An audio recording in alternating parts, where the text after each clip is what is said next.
El 20 de octubre de 1945, un avión militar aterrizó en Nuremberg cargando prisioneros. Entre los pasajeros había un psicólogo de 34 años, hijo de inmigrantes judíos austríacos, que hablaba alemán con fluidez. Su nombre era Gustav Mark Gilbert. Tenía acceso libre, podía entrar a cualquier celda, a cualquier hora, sin pedir permiso. Hablaría durante un año entero con los hombres que habían conducido el Tercer Reich hacia el abismo. Gustav Mark Gilbert nació en la ciudad de Nueva York el 30 de septiembre de 1911. Obtuvo su doctorado en psicología experimental en la Universidad de Columbia en 1939. Cuando estalló la Segunda Guerra Mundial, fue comisionado al ejército de los Estados Unidos y destinado como traductor, dada su fluencia en alemán. Esa habilidad lingüística lo llevaría a un lugar donde pocos académicos llegarían jamás, la cárcel de Nuremberg, donde los 22 hombres más poderosos que habían quedado vivos del régimen nazi aguardaban juicio. Su nombramiento oficial era el de psicólogo de prisión y oficial de enlace. El coronel Burton C. Andrews, comandante de la prisión, le concedió acceso irrestricto a todos los prisioneros desde el primer día. Gilbert podía entrar sin escolta, podía sentarse en las celdas, podía hablar de lo que quisiera. Esa libertad de movimiento era extraordinaria, y Gilbert la aprovechó de una manera sistemática que ningún otro investigador de la época habría podido replicar. El médico psiquiatra que le precedió fue el mayor Douglas M. Kelly, quien estuvo presente durante el primer mes del proceso. Lo sucedió el mayor Leon N. Goldensohn, quien ejerció la función psiquiátrica durante la mayor parte del juicio. Gilbert no era el psiquiatra oficial, esa distinción recaía en Kelly y luego en Goldensohn, sino el psicólogo, el que administraba los tests de inteligencia, los tests proyectivos de Rorschach, las pruebas de apercepción temática, y el que permanecía más tiempo en las celdas que cualquier otro funcionario americano. Su método era aparentemente informal. Entraba, conversaba, hacía preguntas que no parecían preguntas. Nunca tomaba notas en presencia de los prisioneros. Salía, se dirigía a un lugar privado y redactaba sus anotaciones inmediatamente con la mayor precisión posible. Esas notas se convirtieron en su diario, publicado en 1947 bajo el título Nuremberg Diary, en español El Diario de Nuremberg, una obra que sigue siendo una de las fuentes primarias más extraordinarias de la psicología del totalitarismo. La diferencia entre lo que Gilbert hacía y lo que haría un periodista era fundamental. Gilbert no buscaba declaraciones para el público. Buscaba patrones de pensamiento, mecanismos de defensa, estructuras de personalidad, y cuando los encontraba, los registraba con la frialdad clínica de quien ya ha visto suficiente como para no sorprenderse, pero que aún no puede dejar de asombrarse. Antes de que comenzara el juicio formal el 20 de noviembre de 1945, Gilbert utilizó el período de confinamiento solitario que siguió a la indictación, leída el 20 de octubre, para establecer contacto individual con cada prisionero, administrar los tests de inteligencia y pedirles que firmaran una copia del documento de indictación con un comentario espontáneo. Esas primeras respuestas resultaron ser retratos instantáneos de carácter que la observación posterior no haría sino confirmar. Existe un mito persistente sobre los líderes nazis, que eran hombres mediocres, fanáticos de capacidades intelectuales limitadas. Los resultados de las pruebas de inteligencia administradas por Gilbert en la prisión de Nuremberg destruyeron ese mito de manera definitiva. Gilbert utilizó su propia adaptación al alemán de la prueba Wechsler-Bellevue para adultos, eliminando aquellos componentes que podían estar sesgados por diferencias culturales, como el vocabulario y el conocimiento general. La batería de pruebas constaba de 8 subtests, series de dígitos de longitud creciente para medir la memoria, aritmética de dificultad progresiva, preguntas de sentido común, formación de conceptos por similitudes verbales, un test de sustitución de códigos, ensamblaje de objetos, similar a los puzzles, reproducción de diseños con bloques de colores y reconocimiento de partes ausentes en imágenes. Los coeficientes intelectuales fueron calculados con el método Wechsler-Bellevue. que, a diferencia de la escala Stanford-Binet, incorpora un ajuste por el deterioro natural de la inteligencia promedio con la edad. Esto permitía comparaciones más justas entre hombres de edades muy distintas. Göring tenía 52 años, von Schirach tenía 37. Aunque Gilbert advirtió que los hombres mayores como von Papen, Raeder, Schacht y Streicher probablemente tendrían puntuaciones entre 15 y 20 puntos más bajas de lo que indicaban sus resultados, dada la tendencia al deterioro cognitivo con la edad.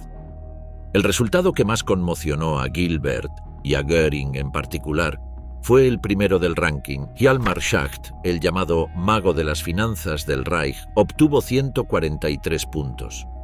En segundo lugar quedó Arthur Seyss-Inquart, el canciller austríaco que luego se convertiría en comisario del Reich para los Países Bajos, con 141 puntos. En tercer lugar, empatados, llegaron Hermann Göring y Karl Dönitz, con 138 puntos cada uno. Le seguían Franz von Papen con 134, el almirante Erich Raeder con 134, Hans Frank con 130, Hans Fritzsche con 130, Baldur von Schirach con 130, Joachim von Ribbentrop con 129, Wilhelm Keitel con 129, Albert Speer con 128, Alfred Jodl con 127, Alfred Rosenberg con 127, Konstantin von Neurath con 125, Walter Funk con 124, Wilhelm Frick con 124, Rudolf Hess con 120, Fritz Sauckel con 118, Ernst Kaltenbrunner con 113 y en el último lugar Julius Streicher con 106. El promedio del grupo era de aproximadamente 129 puntos. Eso lo sitúa a casi 2 desviaciones estándar por encima de la media de la población general. En términos estadísticos, ese puntaje promedio pertenece al 2% más inteligente de cualquier población. No eran hombres mediocres, eran inteligentes, muchos de ellos brillantes. Y eso, lejos de tranquilizar a Gilbert, lo perturbó profundamente.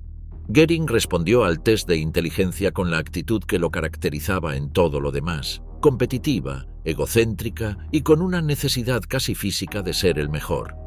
Gilbert registró en su diario que cuando le administraba la prueba, Göring reaccionó como un colegial presumido ansioso de impresionar al maestro, aplaudiendo de palmas cuando lograba completar las series de dígitos más difíciles y golpeando la cama con impaciencia cuando fallaba.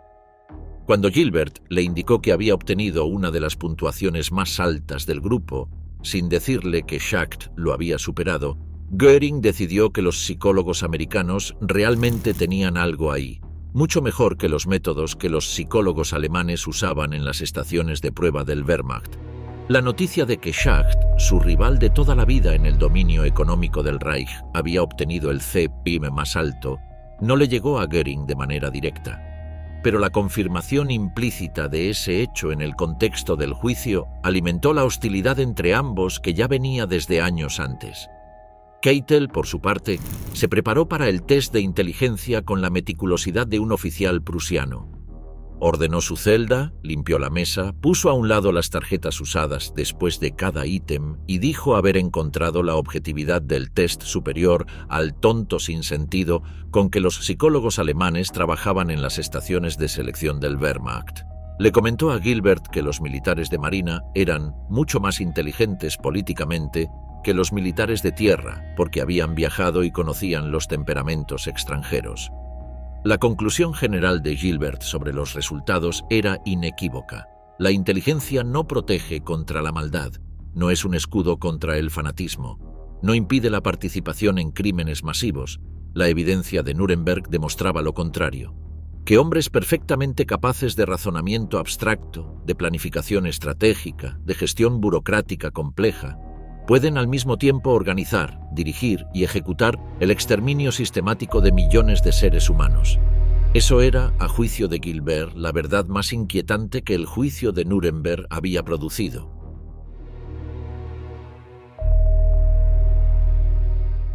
Hermann Wilhelm Göring llegó a Nuremberg como el acusado de mayor rango, Reichsmarschall, jefe de la Luftwaffe, presidente del Reichstag, plenipotenciario del Plan de los 4 años, sucesor designado de Hitler.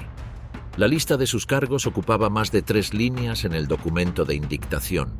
Era, en todos los sentidos, el jefe de facto del grupo de acusados, y lo sabía, y lo ejercía con la arrogancia de quien todavía se cree en el poder. Cuando Göring llegó a la prisión de Mondorf, en Luxemburgo, antes de ser trasladado a Nuremberg, llegó con 2 maletas llenas de pastillas de paracoína. Era adicto a los opiáceos desde años antes, una adicción que los médicos de la prisión, los doctores Miller y Kelly, habían ido reduciendo con dosis decrecientes. El coronel Andrews, comandante de la prisión, se refería con satisfacción a ese proceso. Cuando Göring llegó a mí en Mondorf, era una piltrafa servil con 2 maletas llenas de paracoína. Pensé que era un vendedor de drogas, pero lo sacamos de su droga y lo convertimos en un hombre. Desintoxicado, Göring era un espécimen psicológico de primera categoría. Gilbert lo describió con precisión clínica en su artículo de 1948 publicado en el Journal of Abnormal and Social Psychology, bajo el título Hermann Göring, amiable psicópata. Hermann Göring, psicópata afable.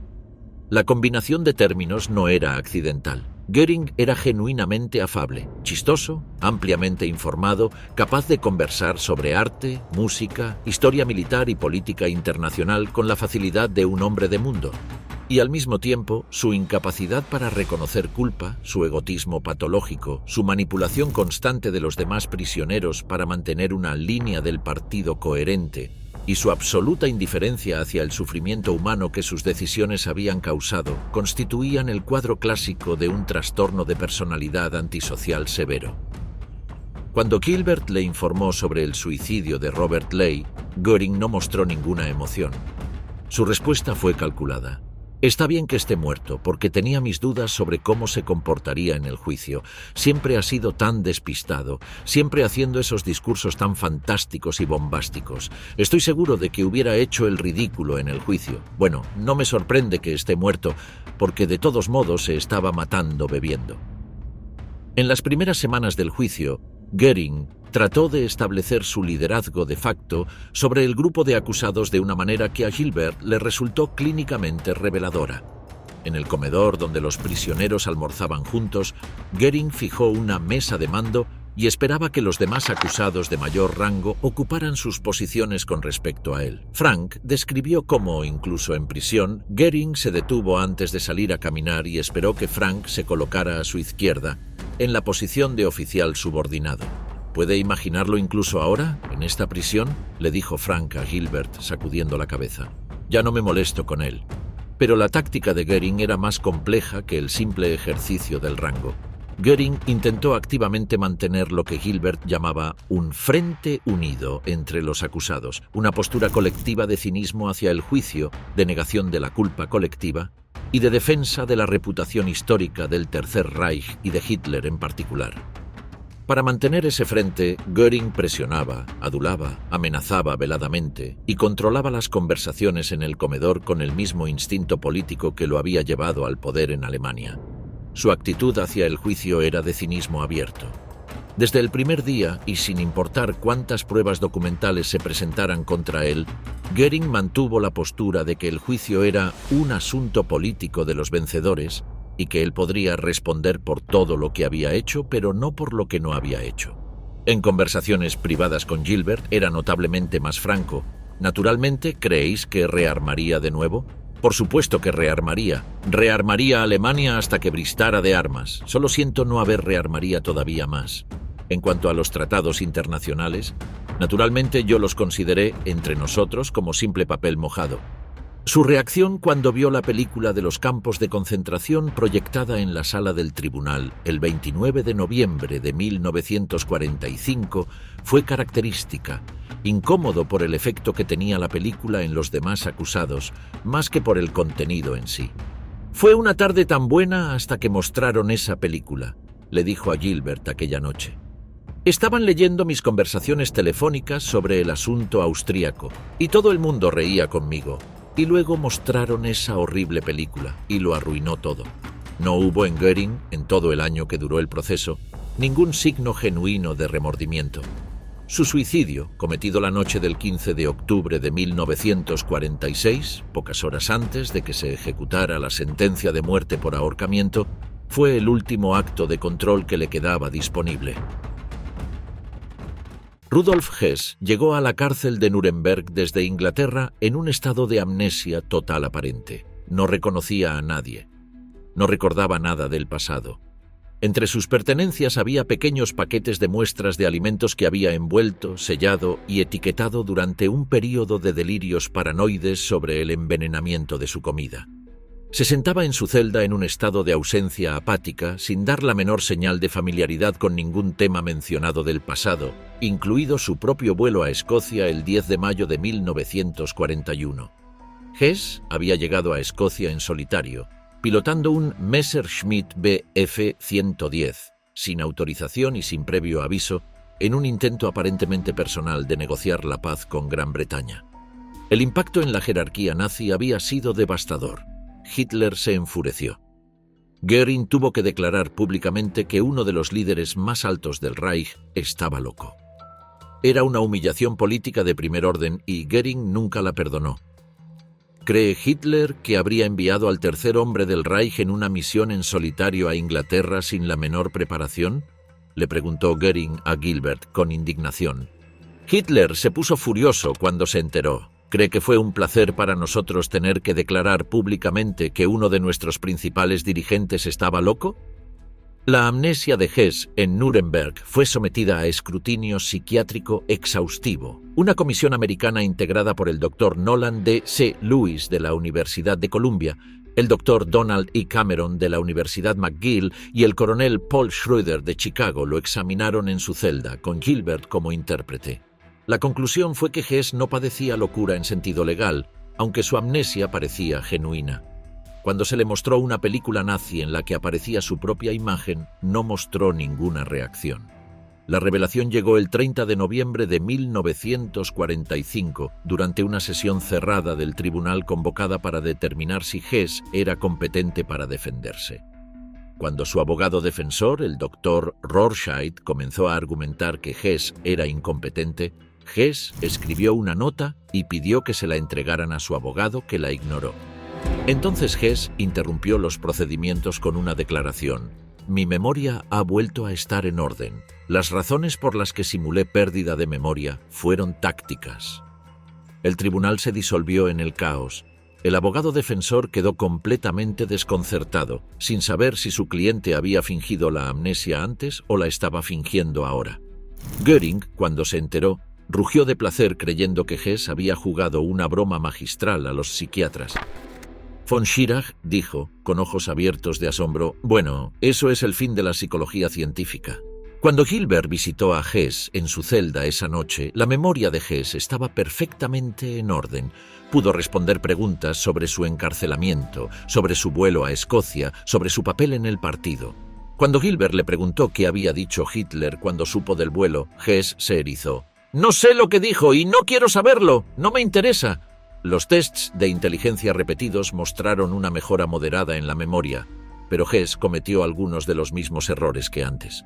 Su contención de que podría haber obtenido mejores resultados si se hubiera esforzado más no se sostenía con la evidencia de las pruebas. Lo que Gilbert interpretó clínicamente era esto. Hess tenía una personalidad histérica. La amnesia había sido, al menos en parte, una respuesta defensiva a la humillación más grande de su vida. Que Hitler lo hubiera declarado públicamente loco. Al llegar a Nuremberg, rodeado de sus antiguos compañeros, el riesgo de ese mismo rechazo volvió a ser insoportable.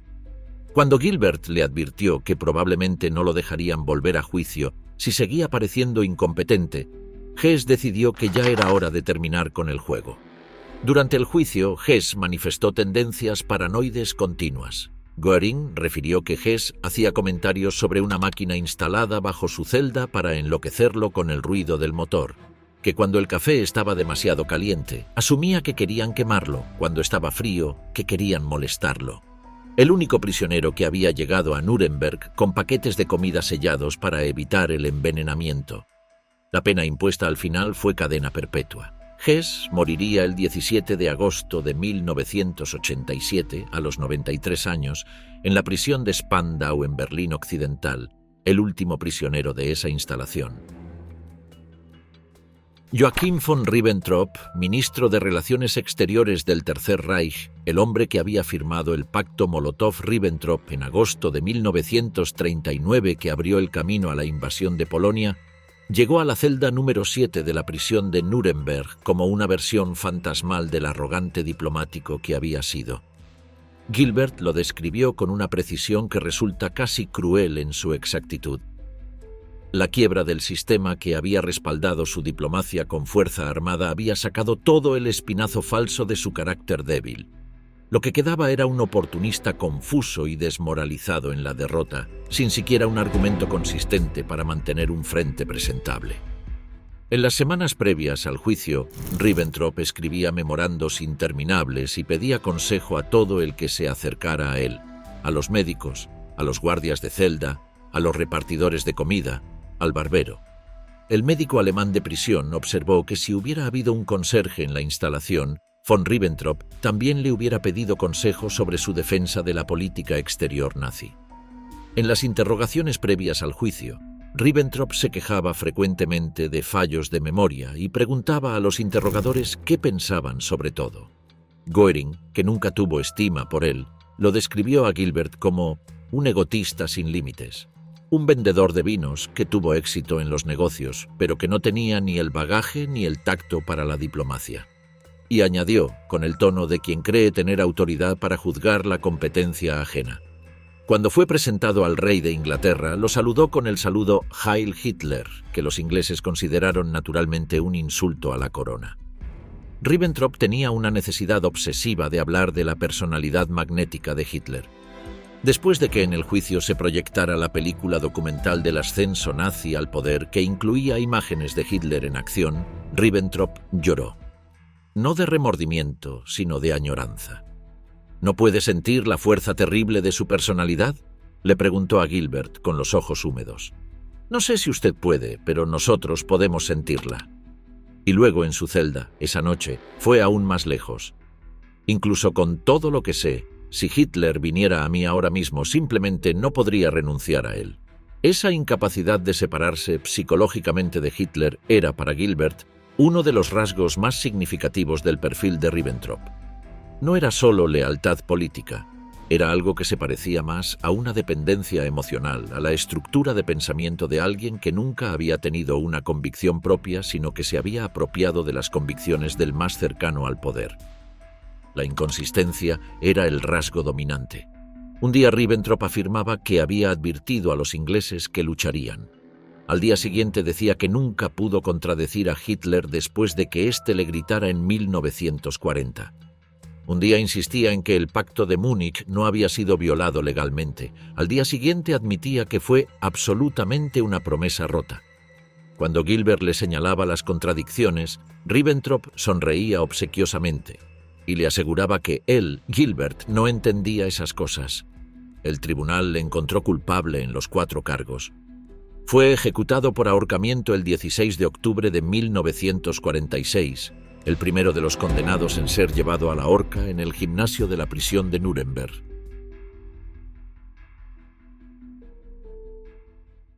Wilhelm Keitel, feldmariscal, jefe del alto mando de la Wehrmacht, era la encarnación del oficial prusiano de la vieja escuela con una diferencia fundamental. Sin sus insignias, sin su rango, sin su uniforme, Keitel no tenía columna vertebral. Gilbert lo observó haciendo reverencias y disculpándose ante cualquier teniente que viniera a verlo, proclamando a todo el que quisiera escucharlo que era un hombre muy insignificante. Esa autodesvalorización era, en sí misma, un mecanismo de defensa. Keitel intentaba presentarse como alguien que no había tenido ningún poder real, que solo transmitía órdenes, que no tenía función de mando.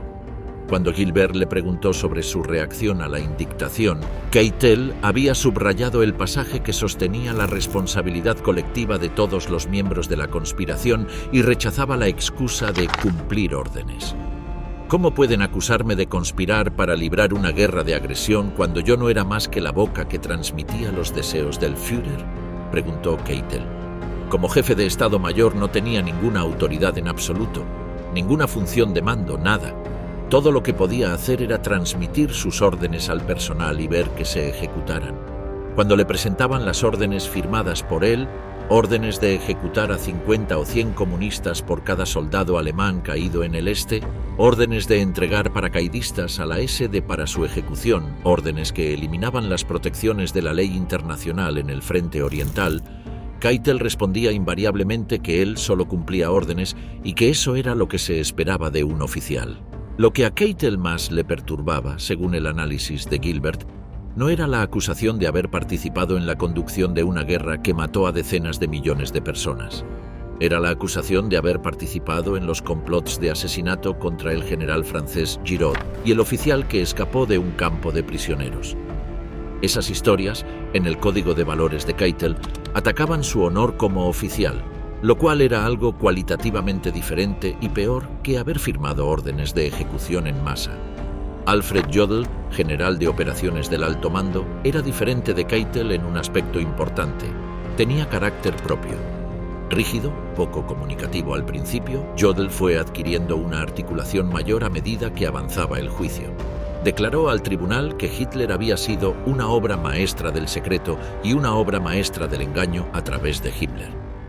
Jodl le confió a Gilbert en su celda que sus sentimientos hacia Hitler habían oscilado siempre entre la admiración y el odio. Las cosas que le hacían odiar a Hitler eran precisamente las que tocaban su identidad social. El desprecio de Hitler hacia la clase media, con la que Jodl se identificaba, su suspicacia y odio hacia la nobleza, con la que Jodl estaba emparentado por matrimonio, y su desconfianza y odio hacia el Estado Mayor General, del que Jodl era miembro. La escena más reveladora sobre Jodl fue cuando Gilbert le preguntó directamente si condenaba a quienes habían intentado asesinar a Hitler el 20 de julio de 1944, sabiendo lo que ahora sabía. Jodl se detuvo a mitad de sonarse la nariz. Pensó durante casi medio minuto.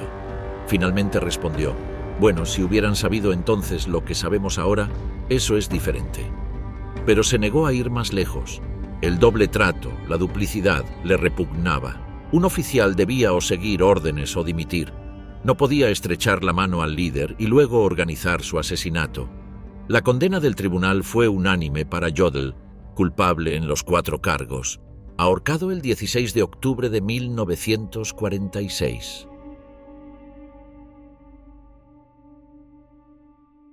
Hans Frank era el abogado de Hitler, el gobernador general de la Polonia ocupada, el hombre que había supervisado un territorio en el que aproximadamente 3 millones de judíos fueron asesinados. Cuando llegó a la prisión de Nuremberg, traía visibles en el cuerpo las marcas de su intento de suicidio al ser capturado, una cicatriz en la garganta y el dedo meñique de la mano izquierda con movilidad reducida por las heridas en las muñecas. Leía la Biblia. Se había convertido al catolicismo, y cuando Gilbert entraba a su celda, la ferocidad de su arrepentimiento era casi teatral, aunque Gilbert terminó convenciéndose de su sinceridad. Las conversaciones con Frank eran las más intensas del diario de Gilbert. Frank hablaba con una facilidad literaria genuina, pasando sin transición del análisis político al tono de los profetas bíblicos. Sobre Hitler: «Si solo uno de nosotros hubiera tenido el coraje de matarlo de un disparo. Eso es lo único que me reprocho a mí mismo. Qué miseria, qué muerte y qué destrucción se hubieran evitado». Comencé a recobrar el sentido en 1942 y me di cuenta de qué maldad estaba encarnada en él. Frank había protestado contra las medidas de terror en Polonia en 1942 y había sido despojado de rango militar y poder político como consecuencia, aunque Hitler lo había dejado sentado como gobernador general títere. La forma en que Frank describía eso era psicológicamente sofisticada. Esa fue la maldad satánica en él, y así aquí estoy, y me lo merezco, porque estaba en connivencia con el diablo al principio. Su descripción de Hitler era la de alguien que había estudiado el problema de cerca. Esa así llamada mirada fascinante suya no era más que la mirada de un psicópata insensible. Lo movía el egotismo primitivo y volitivo puro, sin restricciones de ninguna forma ni convención.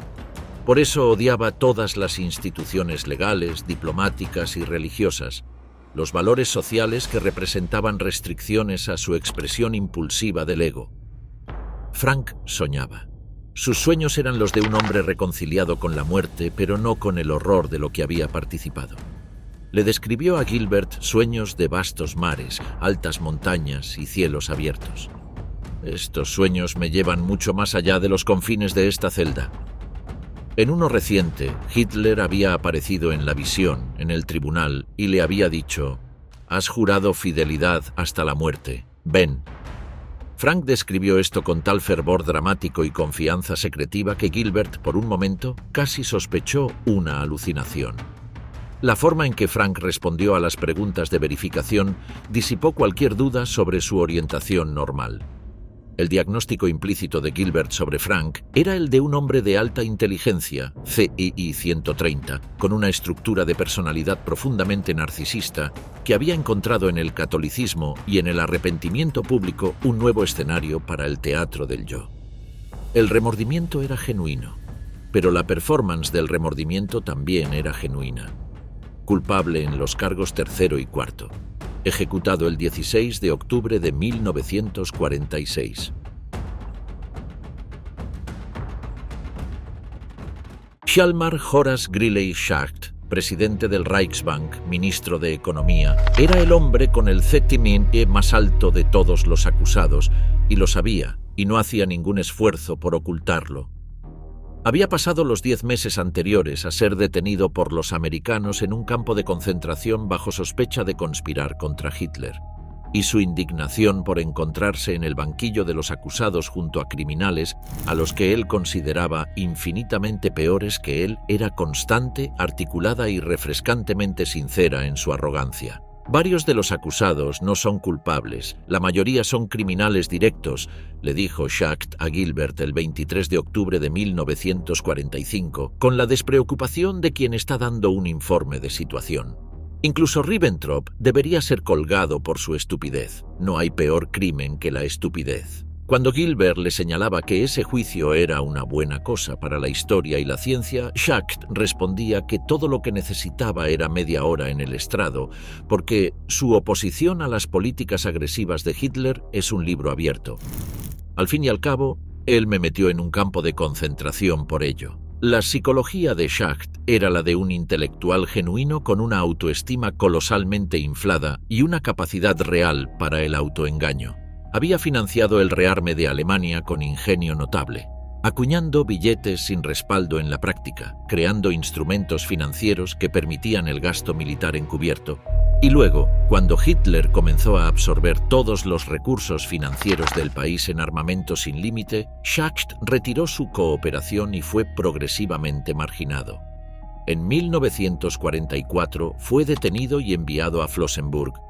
Lo que Schacht no podía admitir, y que Gilbert registró con cuidado clínico, era que su financiación inicial del régimen había sido indispensable para que el régimen llegara a ser lo que fue.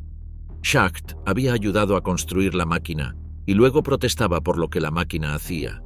La distinción era real en sentido cronológico, pero el tribunal la encontró insuficiente para establecer culpabilidad más allá de una duda razonable en los cargos de conspiración para la guerra de agresión. El veredicto fue no culpable. Schacht quedó en libertad.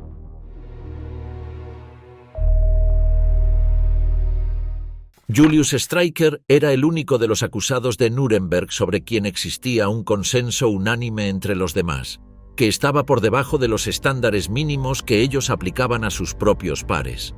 Schacht lo detestaba, Göring lo despreciaba, Frank lo encontraba repugnante, y sus propios abogados defensores se preguntaban si su obsesión antisemita no provenía de una mente enferma.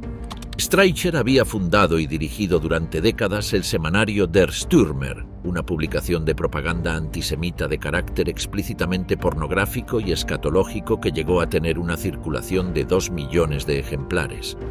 Había sido destituido de su cargo de Gauleiter de Franconia en 1940 por acusaciones de corrupción y por haber difundido el rumor de que el hijo de Göring era un bebé de probeta.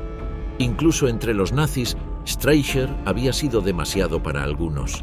En la cárcel de Nuremberg, Streicher hacía lo que había hecho toda su vida adulta, dar conferencias sobre antisemitismo a todo el que se acercara. Cuando los psiquiatras vinieron a examinarlo, el doctor Krasnushkin de Moscú, el coronel Schroeder de Chicago y el doctor Delay de París, Streicher convirtió el examen en un seminario sobre la cuestión judía. Cuando los médicos le pidieron que se desvistiera para el examen físico y la intérprete rusa se giró hacia la puerta, Streicher dijo: «¿Qué le pasa? ¿Tiene miedo de ver algo bonito?». La joven tembló de repulsión. La conclusión psiquiátrica fue que Streicher sufría de una obsesión neurótica, pero que no estaba legalmente loco. Su CIC era de 106, el más bajo de todo el grupo. Pero Gilbert observó algo más significativo, que cuando conversaba con él sobre antisemitismo, el patrón mental de Streicher no era el de un propagandista estratégico, sino el de alguien que genuinamente creía en todo lo que decía, que encontraba en el antisemitismo una fuente de estimulación intelectual y casi de placer estético perverso. Lo que hacía singular a Streicher no era la violencia de sus convicciones, sino su naturaleza esencialmente libidinosa. El antisemitismo de Streicher estaba profundamente enredado con la sexualidad, con el voyeurismo, con una curiosidad mórbida que se disfrazaba de erudición racial. Cuando vio la película de los campos de concentración, admitió que era terrible, sin mostrar ningún sentimiento aparente, y luego preguntó si los guardias no podrían hacer menos ruido por las noches para que él pudiera dormir. Culpable en el cargo cuarto, ejecutado el 16 de octubre de 1946. Baldur von Schirach tenía 17 años cuando leyó un libro americano titulado El judío internacional, atribuido a Henry Ford. Era, según su propio testimonio, impresionable, de origen aristocrático, criado en un ambiente donde existía un silencioso prejuicio solapado contra los judíos en los mejores círculos. El libro lo confirmó en sus prejuicios, o más bien les dio una estructura. Un año después, conoció a Hitler en Múnich y se convirtió en uno de sus más fanáticos seguidores. Von Schirach fue el líder de las juventudes hitlerianas desde 1933, la organización que sometió a la juventud alemana a un programa de adoctrinamiento sin precedentes en la historia de Alemania. Luego fue nombrado Gauleiter de Viena, donde supervisó la deportación de decenas de miles de judíos a los guetos y campos del este. En la cárcel de Nuremberg, von Schirach era el más exteriormente compuesto de los que admitían algún grado de culpa. Escribió un poema titulado A la muerte. Consciente de su herencia en la nobleza y la cultura alemanas, le dijo a su abogado en su primer encuentro: «Mientras pueda mantener la cabeza alta, la mantendré». Su primera conversación larga con Gilbert, una semana después de recibir la indictación, produjo uno de los pasajes más reveladores del diario. Von Schirach explicó cómo llegó al antisemitismo, atribuyendo la responsabilidad a su edad juvenil, a la influencia de Streicher, a las figuras de autoridad que trataban el antisemitismo como algo académicamente respetable y finalmente a Ford. ¿Por qué no nos dijo nadie que Ford había repudiado el judío internacional y que los protocolos de Sion eran una falsificación? ¿Por qué todas estas mentiras históricas y científicas para criar odio en mentes juveniles impresionables? La denuncia de Hitler que hizo von Schirach durante el juicio en mayo de 1946 fue el primer quiebre real en el Frente Unido que Göring había intentado mantener durante meses. Von Schirach declaró en el estrado que Hitler era un asesino y que los alemanes habían sido traicionados. Göring, sentado en el banquillo de los acusados, tuvo que hacer esfuerzos visibles para controlar su reacción. Esa noche, Göring llamó a von Schirach canalla por haber hablado así del Führer. Al día siguiente, a la hora del almuerzo, intentó intimidar a von Papen por el mismo motivo. El frente se había roto definitivamente. Gilbert observó en von Schirach algo que era casi la versión positiva del perfil de Ribbentrop, alguien que nunca había tenido una convicción genuina propia, que había adoptado las convicciones de las figuras de autoridad más cercanas, primero Ford a través de un libro, luego Streicher en persona, luego Hitler en carne y hueso. La diferencia era que cuando ese edificio de convicciones prestadas se derrumbó, von Schirach tuvo la capacidad de reconocerlo. Ribbentrop nunca la tuvo. Culpable en el cargo cuarto, sentenciado a 20 años de prisión.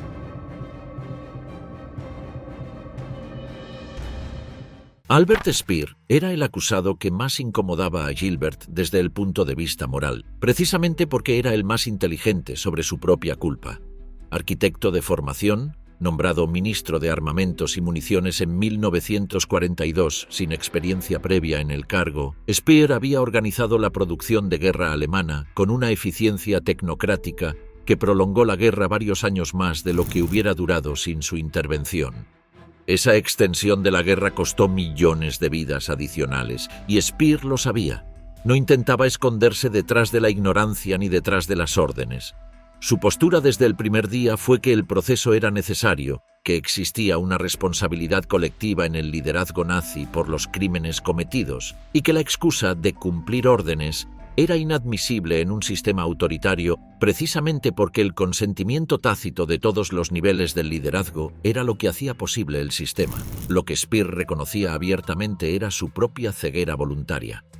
Sabía lo suficiente sobre el trabajo forzado, sobre las condiciones en los campos de trabajo, como para haber sospechado lo que ocurría en los campos de exterminio. No quiso saber, era más cómodo no saber. Ya sé que no tenía ninguna ilusión sobre su destino antes, por lo que la indignación no fue ningún choque particular para mí, le dijo a Gilbert el 23 de octubre. Hitler me dijo en marzo que todo estaba perdido y que deberíamos salvar a Alemania de una destrucción total independientemente de las consecuencias personales.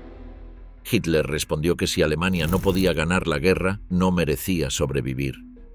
Cuando intentó sabotear la política de tierra quemada de Hitler en los últimos meses de la guerra, viajando por Alemania para convencer a funcionarios locales de que desobedecieran las órdenes de destrucción, Speer estaba arriesgando su vida. Ese acto fue reconocido por el tribunal como un factor atenuante, pero Speer también había hecho algo que Gilbert registró con precisión y que no encajaba con la imagen del tecnócrata remoto. Había continuado utilizando trabajo esclavo en su ministerio hasta el final. Había pedido trabajadores a Sauckel, el responsable del reclutamiento de mano de obra forzada, sabiendo perfectamente que esos trabajadores llegaban bajo coacción desde los territorios ocupados, culpable en los cargos tercero y cuarto, sentenciado a 20 años de prisión.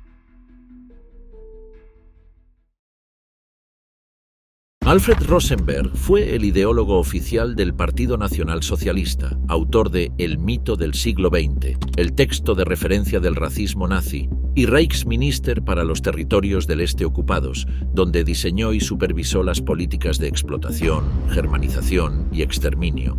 Su CI era de 127, no el más alto del grupo, pero sí suficiente para producir los instrumentos teóricos del genocidio. Lo que más llamó la atención de Gilbert en Rosenberg era su evasión.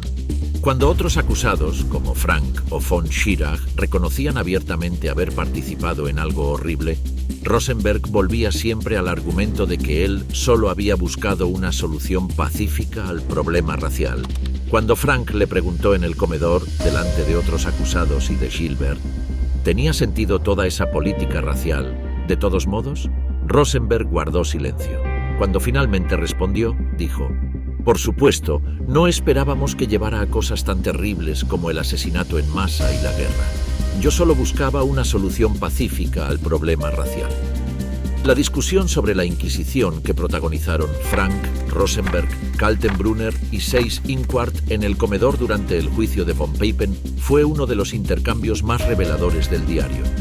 Frank, de manera siniestra, comenzó comparando la Inquisición con los crímenes nazis como si ambos formaran parte de un mismo continuo de barbarie humana, e inclusive parecía encontrar algo oscuramente divertido en la comparación. Rosenberg se unió, encantado de tener a Frank admitiendo que la historia de la Iglesia Católica era deshonrosa, y Kaltenbrunner añadió detalles sobre Torquemada con el tono de quien está contribuyendo a una discusión académica, sin que ninguno de los tres pareciera percibir la obscenidad de que fueran precisamente ellos quienes discutieran los crímenes de otros, culpable en los 4 cargos. Ejecutado el 16 de octubre de 1946.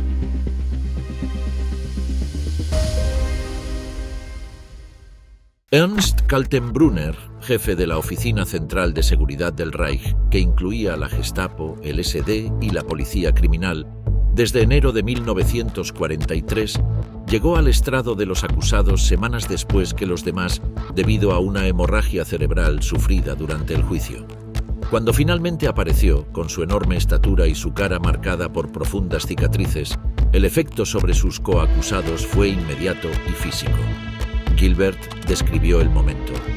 Un frío barrió el estrado de los acusados como si una ráfaga helada hubiera entrado por la puerta abierta. Kaltenbrunner aparentemente esperaba un recibimiento favorable y comenzó a saludar a sus compañeros. Nadie respondió.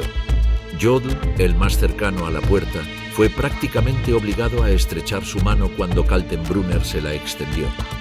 Frank ni siquiera levantó los ojos de su libro, aunque cuando Gilbert pasó cerca de él, Frank asintió en dirección a Kaltenbrunner y dijo en voz baja: «Mire ese perfil, interesante, ¿verdad?». Su CI de 113 lo colocaba como el segundo más bajo del grupo. Pero Kaltenbrunner representaba algo diferente de lo que su inteligencia relativa sugería. Era el único de los acusados que había tenido control directo sobre el aparato de exterminio durante sus últimos 2 años de funcionamiento. Bajo su dirección, la RSH supervisó el asesinato de aproximadamente 4 millones de judíos en los campos de concentración, además de los 2 millones ejecutados por los Einsatzgruppen. Kaltenbrunner negó sistemáticamente cualquier responsabilidad, argumentando que era simplemente un organismo de inteligencia. El tribunal no lo encontró convincente. Culpable en los cargos tercero y cuarto, ejecutado el 16 de octubre de 1946.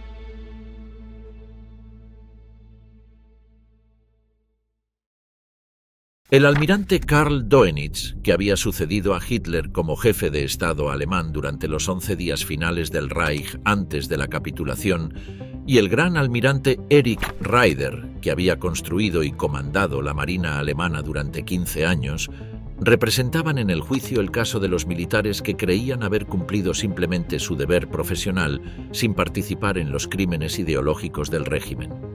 Dönitz, con un CI de 138, empatado con Göring, era el más inteligente y el más emocionalmente articulado de los acusados de uniforme militar. Cuando vio la película de los campos de concentración, su reacción fue genuinamente indignada. ¿Cómo pueden acusarme de conocer tales cosas? Preguntan por qué no fui a ver a Himmler para comprobar los campos de concentración. Eso es absurdo. Él me hubiera echado igual que yo le hubiera echado a él si hubiera venido a investigar la Marina. Gilbert lo describió como alguien que daba la impresión de ser un muchacho inocente en una guarida de gángsters y políticos. Esa imagen era parcialmente correcta. Dönitz se había mantenido genuinamente al margen de los crímenes ideológicos del régimen, pero sus propias órdenes sobre la guerra submarina, específicamente la orden que efectivamente prohibía el rescate de supervivientes de barcos hundidos, habían violado el derecho internacional de la guerra marítima. Raeder, por su parte, fue el primero en concebir la invasión de Noruega, en violación de la neutralidad noruega. Reconoció haber infringido el Tratado de Versalles en el programa de rearme naval, aunque lo presentó como una cuestión de honor para cualquier alemán. Lo que unía a Dönitz y a Raeder era el desprecio por los políticos, Göring, von Schirach, Frank, Ribbentrop, a quienes responsabilizaban de haber iniciado la guerra y los crímenes. En el marco de esa visión, ellos habían sido simplemente soldados haciendo lo que se esperaba de soldados. La pregunta que Gilbert no dejó de formularles en diversas formas era la misma. ¿En qué punto el cumplimiento del deber profesional se convierte en complicidad en el crimen? Dönitz, culpable en los cargos segundo y tercero, 10 años de prisión. Raeder, culpable en los cargos primero, segundo y tercero, cadena perpetua.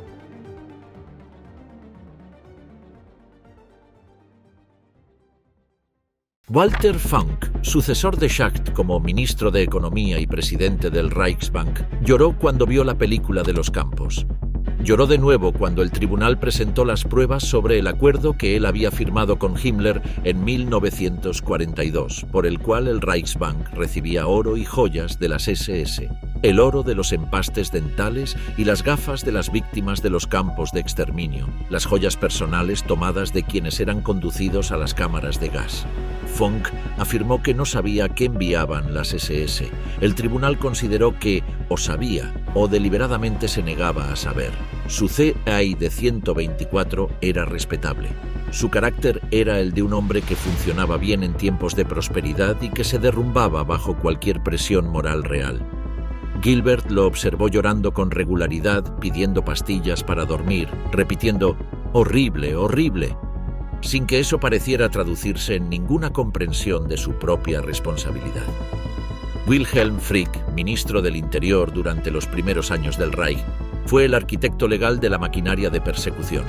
Redactó, firmó y administró las leyes que suprimieron los sindicatos, que persiguieron a las iglesias, que establecieron la base de las leyes de Nuremberg de 1935, que virtualmente privaron a los judíos de la ciudadanía.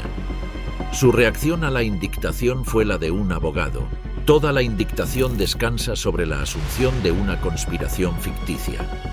Fritz Sauckel, Gauleiter de Turingia y jefe del reclutamiento de mano de obra del Reich, era el responsable de un programa que había deportado más de 5 millones de seres humanos para trabajar en condiciones de esclavitud en Alemania.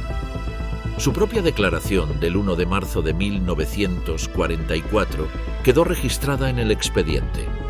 De los 5 millones de trabajadores que llegaron a Alemania, no llegan a 200.000 los que vinieron voluntariamente. Cuando vio la película de los campos, su cara se contrajo en espasmos. «Me ahogaría yo mismo con estas manos si pensara que tengo la más mínima cosa que ver con esos asesinatos», gritó, agitando sus dedos temblorosos. Sauckel, culpable en los cargos tercero y cuarto, ejecutado el 16 de octubre de 1946.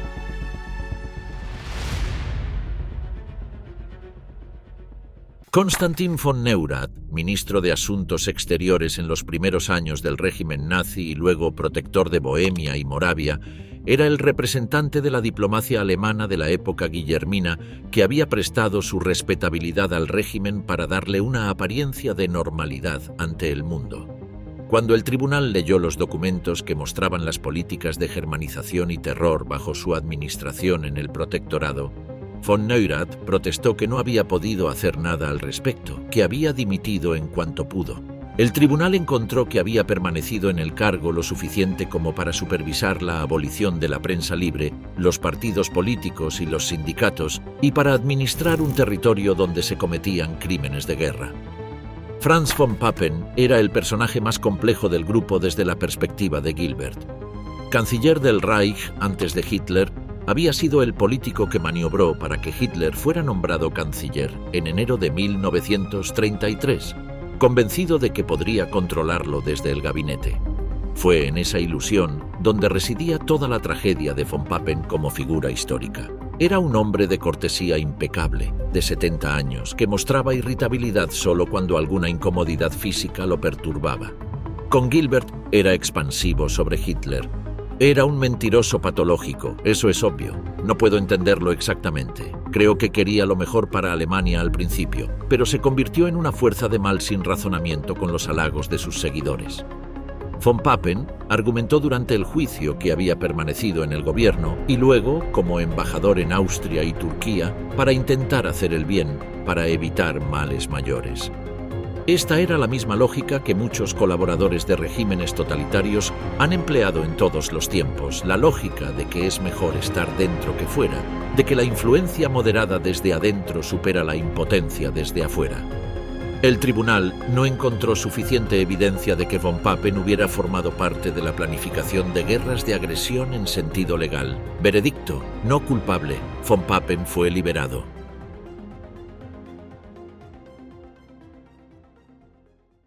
El 29 de noviembre de 1945, el tribunal proyectó un documental preparado por las fuerzas americanas sobre los campos de concentración tal y como habían sido encontrados por las tropas aliadas al liberarlos.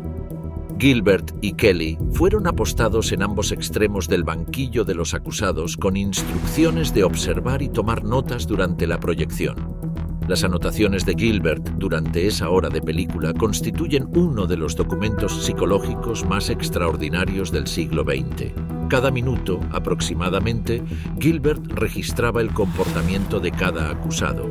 A intervalos de 1 o 2 minutos, las notas son: shocked, Objeta que le hagan ver la película, se gira, dobla los brazos, mira hacia la galería. Fritzsche ya parece pálido y está consternado cuando empieza con escenas de prisioneros quemados vivos en un granero. Keitel se limpia la frente, se quita los auriculares. Hess mira la pantalla, pareciendo un espectro con los ojos hundidos sobre la lámpara del suelo. Von Neurath tiene la cabeza gacha, no mira. Funk se tapa los ojos, parece en agonía, sacude la cabeza. Ribbentrop cierra los ojos, mira hacia otro lado. Frank traga saliva, parpadea, intentando reprimir las lágrimas. Fritzsche mira intensamente con el ceño fruncido, crispado en el extremo de su asiento, evidentemente en agonía. Göring sigue apoyado en la barandilla, sin mirar la mayor parte del tiempo con aspecto somnoliento. Funk susurra algo entre dientes. Stryker sigue mirando, inmóvil salvo por un ocasional entrecejo. Funk ahora llora, se cubre la boca con la mano cuando se arrojan cadáveres desnudos de mujeres a una fosa. Stryker muestra signos de perturbación por primera vez. La película termina. La escena que siguió en el pabellón de celdas esa noche fue igualmente extraordinaria. Fritzsche estalló en llanto tan pronto como Gilbert cerró la puerta de su celda sin que se le hubiera preguntado nada. Ningún poder en el cielo o en la tierra borrará esta vergüenza de mi país. No en generaciones, no en siglos. Se sacudía con los sollozos. Excuse el hecho de perder el control, pero tenía que sentarme allí y contenerlo durante una hora entera.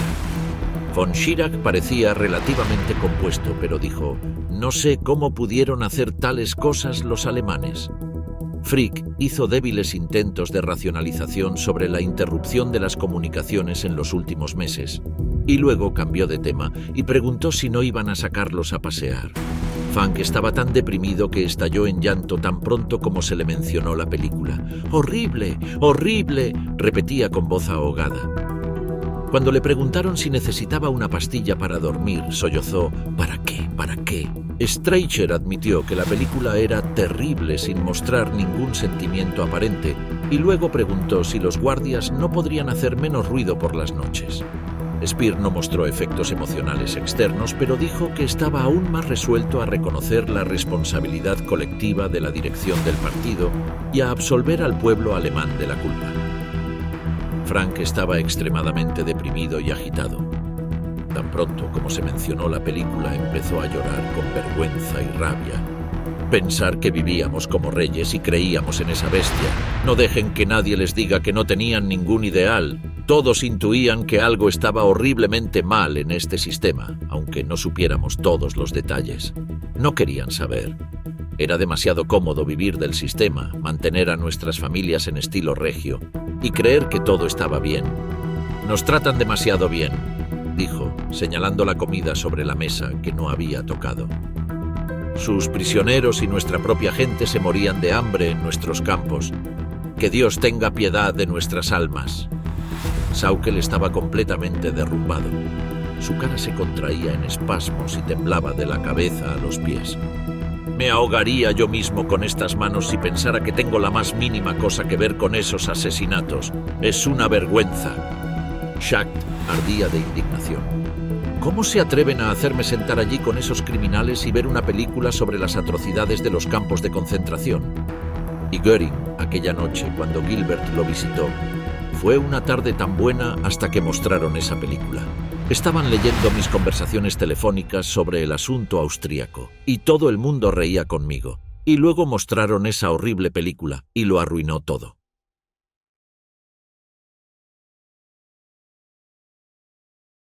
Hans Fritzsche, jefe de la división de radio del Ministerio de Propaganda de Goebbels, era el único acusado cuya presencia en el banquillo muchos cuestionaban, incluidos varios de sus compañeros.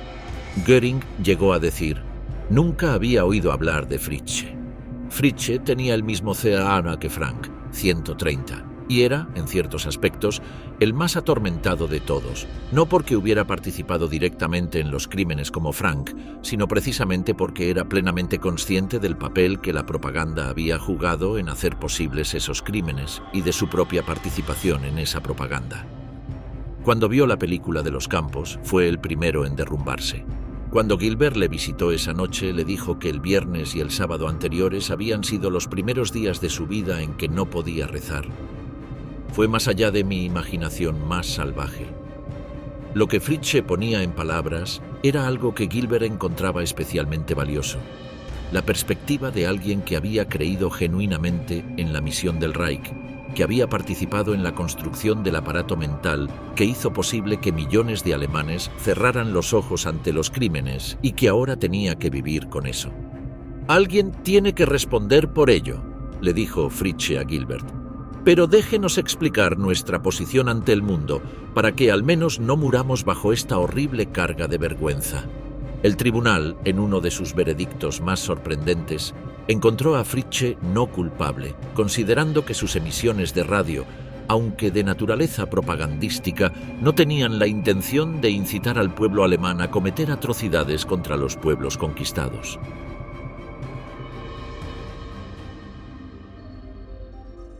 El 1 de octubre de 1946, el Tribunal Internacional Militar leyó los veredictos. 11 de los 22 acusados fueron condenados a muerte por ahorcamiento, 3 fueron absueltos. Los restantes recibieron penas de 10 años a cadena perpetua. Condenados a muerte, Göring, Ribbentrop, Keitel, Kaltenbrunner, Rosenberg, Frank, Frick, Streicher, Saukel, Jodl, Seyss-Inquart y, en ausencia, Martin Bormann. Condenados a cadena perpetua, Hess, Funk, Raeder. Condenados a penas menores, Doenitz, 10 años, von Schirach, 20 años, Speer, 20 años, von Neurath, 15 años. Absueltos, Schacht, von Papen, Fritzsche. Las reacciones de los acusados al oír sus sentencias fueron, una vez más, psicológicamente reveladoras. Göring no mostró ninguna expresión cuando se leyó la suya. Más tarde le dijo a Gilbert: «La muerte no me preocupa excesivamente». Doenitz dijo: «Estoy muy decepcionado con el veredicto». Frank dijo: «Merecido». Keitel palideció visiblemente. Hess pareció confuso, como siempre. Ribbentrop tuvo un temblor visible en las manos. Göring logró burlar la horca. En la noche del 15 de octubre de 1946, pocas horas antes de su ejecución programada, ingirió una cápsula de cianuro de potasio que había conseguido esconder durante meses en la prisión. Las circunstancias exactas de cómo obtuvo la cápsula nunca han sido completamente aclaradas. Murió a las 22:44 horas, aproximadamente 2 horas antes de que los demás condenados fueran llevados al gimnasio de la prisión. Los 10 hombres restantes fueron ejecutados por ahorcamiento durante la madrugada del 16 de octubre de 1946. El primero fue Ribbentrop. El último fue Seyss-Inquart. Las ejecuciones fueron llevadas a cabo por el sargento mayor John C. Woods del Ejército de los Estados Unidos.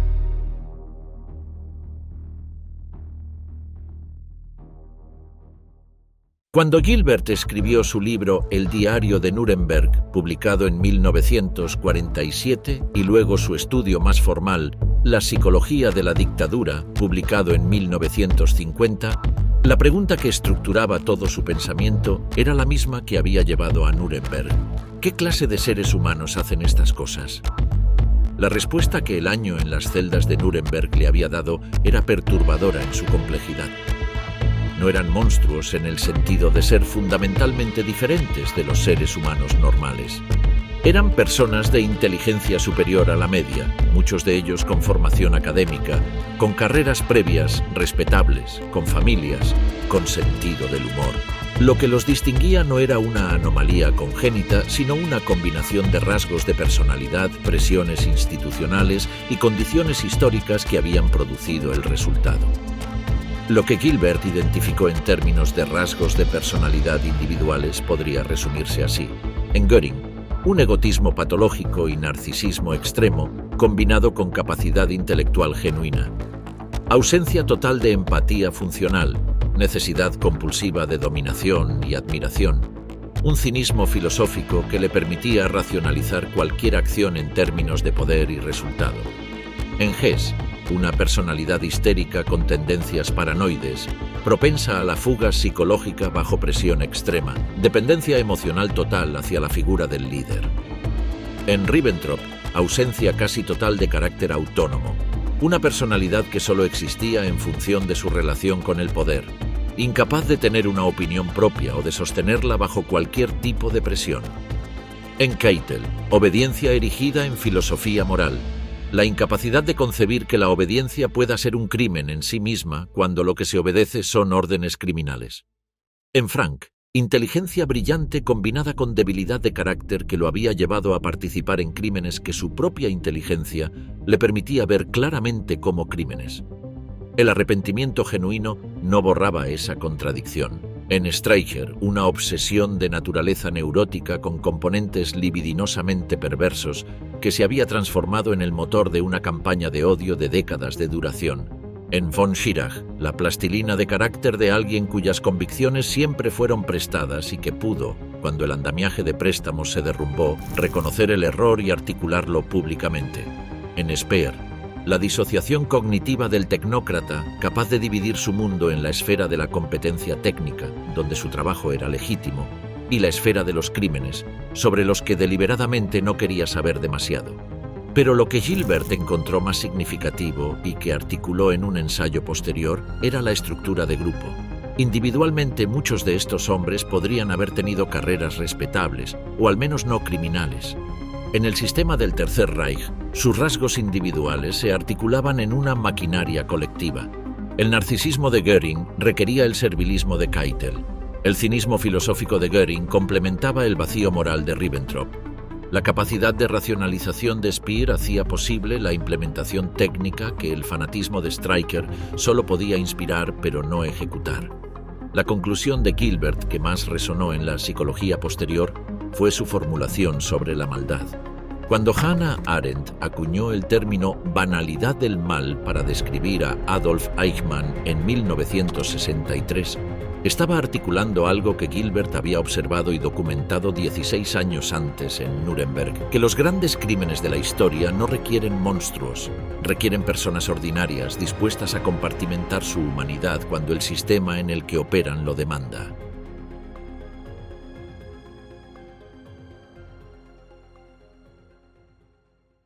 Mientras Gilbert trabajaba con libertad de movimiento psicológica, el mayor Leon Nathaniel Goldenson, psiquiatra de prisión para la mayor parte del juicio, llevaba a cabo sus propias entrevistas desde una perspectiva diferente. Goldenson falleció en 1961 y sus notas permanecieron inéditas durante décadas, hasta que Robert Gellatley las editó y publicó en 2004 bajo el título The Nuremberg Interviews. Las entrevistas de Goldenson complementan el trabajo de Gilbert de manera significativa porque, mientras Gilbert observaba principalmente los mecanismos de defensa y las actitudes hacia el juicio, Goldenson exploraba las historias de vida, las relaciones familiares, las trayectorias personales que habían llevado a cada hombre al lugar donde estaba. Lo que encontró Goldenson confirmó y amplió las conclusiones de Gilbert, que los acusados de Nuremberg no eran anómalos desde el punto de vista de su desarrollo psicológico. Muchos venían de familias convencionales, habían tenido infancias sin traumas evidentes, habían pasado por las instituciones educativas normales de la Alemania de su época.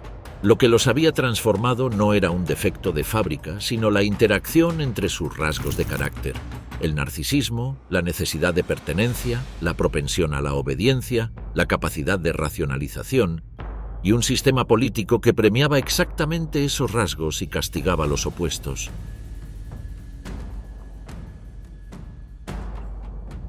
Gustave Gilbert regresó a los Estados Unidos en 1946, después de que concluyera el juicio. Trabajó durante un tiempo como psicólogo jefe en el Hospital de Veteranos de Lyons, Nueva Jersey, tratando a veteranos de las dos guerras mundiales que habían sufrido colapsos nerviosos. En 1954 era profesor asociado de psicología en el Michigan State College. En 1961, como director del Departamento de Psicología de la Long Island University en Brooklyn, fue llamado a testificar en el juicio de Adolf Eichmann en Jerusalén.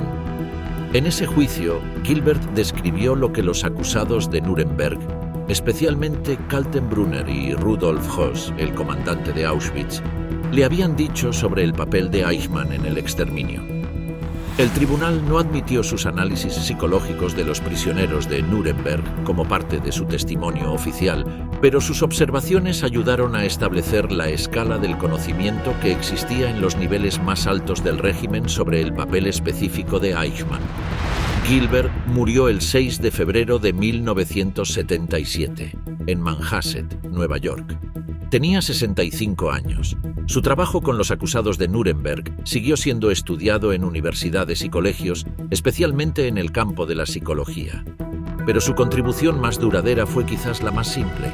Demostró que era posible sentarse con los perpetradores de los crímenes más grandes del siglo XX, hablar con ellos de manera civilizada durante un año y encontrar no el horror abstracto que la imaginación prefiere, sino algo más inquietante, más mundano, más difícil de integrar en cualquier narrativa tranquilizadora sobre la naturaleza humana. No eran monstruos, eran hombres, y eso es lo que los hacía tan peligrosos. Imagínate estar en una celda de 3 metros por 4. La luz artificial entra por un pequeño panel en la puerta. Hay una cama, una mesa, un inodoro. El hombre sentado frente a ti ha firmado órdenes de ejecución masiva. Ha presidido el exterminio de millones de personas y ahora está hablándote sobre arte, sobre historia militar, sobre el talento necesario para la diplomacia. Está siendo inteligente, está siendo gracioso, incluso. Está siendo, en todos los sentidos externos, un interlocutor cultivado. Eso fue la experiencia de Gilbert durante 365 días. Y lo que esa experiencia destruyó fue la distancia cómoda que necesitamos mantener entre nosotros y ellos. Necesitamos creer que los que hacen cosas horribles son fundamentalmente diferentes de los que no las hacen. Que hay una distinción de naturaleza, no solo de circunstancia o de decisión, entre el perpetrador y el testigo, entre el criminal y el inocente. Los resultados de los tests de inteligencia, las conversaciones registradas, los comportamientos observados en el banquillo y en las celdas no confirman esa distancia. Confirman que la misma inteligencia que permite construir una sinfonía puede usarse para diseñar un campo de exterminio. Que la misma capacidad de lealtad que une a las familias puede convertirse, bajo ciertas condiciones institucionales, en la cola que une a los perpetradores del genocidio. Que la misma necesidad de pertenecer, de ser reconocido, de ser amado, que nos define como especie, puede ser explotada para hacer que personas ordinarias hagan cosas extraordinariamente crueles. El juicio de Nuremberg fue el primer intento de la historia de aplicar la ley internacional a los crímenes de Estado.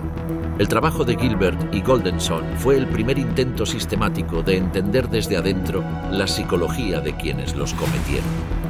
80 años después, las preguntas que ese trabajo planteó siguen siendo las preguntas más importantes que la psicología, la historia y la filosofía moral pueden hacerse. No porque no tengamos respuestas, sino porque las respuestas que tenemos nos dicen algo sobre nosotros mismos que preferimos no saber.